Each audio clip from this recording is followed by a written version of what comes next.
हाँ तो मेरे प्यारे दोस्तों, आपके अपने चैनल कौशल सर मैथ में स्वागत है। आज के इस महत्वपूर्ण वीडियो में हम सीखने वाले हैं रैखिक समीकरण युग्म का प्रतिस्थापन विधि से हल ज्ञात करने के लिए आज हम सीखेंगे। यदि आप मेरे वीडियो को पहली बार देख रहे हैं तो मेरे चैनल को सब्सक्राइब कर दें ताकि इसी तरह का इंफॉर्मेटिव वीडियो का नोटिफिकेशन आपको मिलती रहे। तो चलिए वीडियो को बिना समय गवाए शुरू करते हैं। तो यहाँ पर रैखिक समीकरण युग्म को प्रतिस्थापन विधि से हल कीजिए। हमारा जो पहला समीकरण है वो क्या है, x plus Y equal to 14 और दूसरा है x minus Y equal to 4। ये जो विधि है उस विधि का नाम है प्रतिस्थापन विधि, इंग्लिश में कहते हैं सब्स्टिट्यूशन मेथड।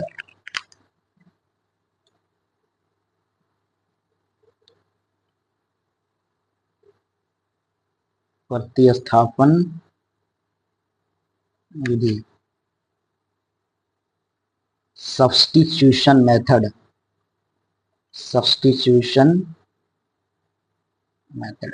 इसमें हम क्या करते हैं, दिए गए समीकरण में किसी एक समीकरण से हम लोग किसी एक चर का मान निकालते हैं।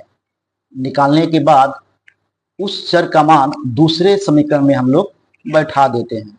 हमने क्या कहा, दिए गए समीकरण में किसी एक समीकरण से, आप चाहे समीकरण पहला लीजिए या दूसरा लीजिए, दिए गए समीकरण में पहला या दूसरा समीकरण में किसी एक चर का मान हम लोग फ्री करते हैं। जैसे आपने चाहा समीकरण फर्स्ट से आपने x का मान को फ्री कर लिया और इसी x के मान को हम लोग समीकरण दूसरे में प्रतिस्थापित कर देते हैं। जैसे हमारे पास समीकरण यहाँ पर पहला समीकरण क्या है, x plus Y equal to 14,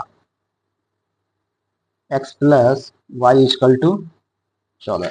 हम जानते हैं x या y हमारा चर कहलाता है। तो समीकरण पहला जो हम लिए हैं वो क्या है, x plus Y equal to 14। इस समीकरण पहला से हम किसी एक वेरिएबल, एक चर का मान को अलग कर लेते हैं। तो हम चाहते हैं x का मान को यहाँ से अलग कर लेते हैं। तो यहाँ से x को अलग करने के बाद हमको क्या मिला, 14, यहाँ पर प्लस y है, इसको लाइए इधर तो कितना होगा minus y। Question number third, हमने इक्वेशन फर्स्ट से x का मान को अलग कर लिया। अब इसी x के मान को हम दूसरे समीकरण, कहने का मतलब क्या हुआ, दूसरे समीकरण मतलब क्या हुआ, समीकरण नंबर 2 में इस x का मान को हम लोग प्रतिस्थापित कर देते हैं। तो कीजिए, समीकरण 2 हमारा यहाँ पर ये है,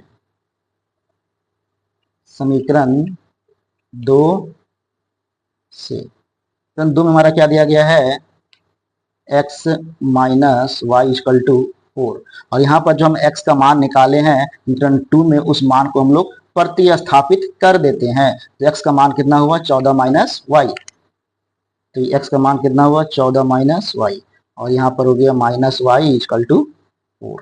ये हमारा मान हो गया। अब क्या हुआ, 14 माइनस वाई कितना होता है, माइनस 2y इजकल टू 4। तो यहाँ से हो गया 14, इसको लाइए इधर तो माइनस 4 इजकल टू 2y। तो यहाँ से हो गया 10 इजकल टू 2y। तो यहाँ से हमारा y का मान हो गया 10/2 मतलब 5।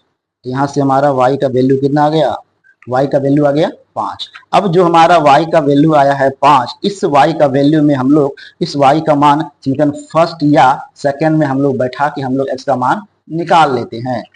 तो हमारे पास समीकरण 2 में y का मान रखने पर, 2 में y का मान रखने पर, तो हमारा दो जो इक्वेशन वो कितना है, x minus Y equal to कितना है 4। अब जो हमारा y का मान आया है 5, तो यहाँ पर y का मान यहाँ से आ गया 5 इजकल टू 4। तो यहाँ से हम लोग x का मान निकालिए तो 4 प्लस 5 इजकल टू कितना होता है हमारा 9। तो x का मान कितना हो गया 9 और y का मान हो गया हमारा 5। ये हमारा क्या हो गया आंसर।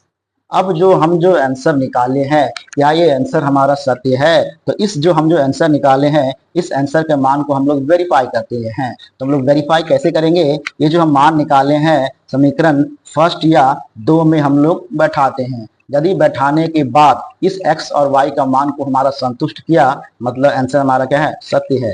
हमारा जो पहला इक्वेशन है वो क्या है, यहाँ पर यानी x plus Y equal to 14। ये हमारा पहला इक्वेशन है। अब हम x का मान 9 और y का मान 5 यदि हम बैठा देते हैं, बैठाने के बाद यदि उसका मान 14 आता है तो हमारा वो मान क्या हो गया, संतुष्ट कर गया, संतुष्ट किया, इसका मतलब हमारा आंसर क्या है, सत्य है। तो यहाँ से x का मान हमारा हो गया 9 और y का मान हो गया 5। तो 9 और 5 को हम लोग जोड़ते हैं तो 9 और 5 कितना हो गया, 14। और यहाँ हमारा 14 क्या हो गया, आ गया, हमारा मान को वो संतुष्ट कर लिया। उसी प्रकार लेते हैं। यदि आपको वीडियो अच्छा लगे तो मेरे चैनल को सब्सक्राइब कर लीजिएगा, लाइक कीजिएगा, फॉलो कीजिएगा, ताकि इसी तरह का इन्फॉर्मेटिव वीडियो हमेशा आपको मिलती रहे। चलिए मिलते हैं अगले वीडियो में, तब तक के लिए जय झारखंड, जोहार।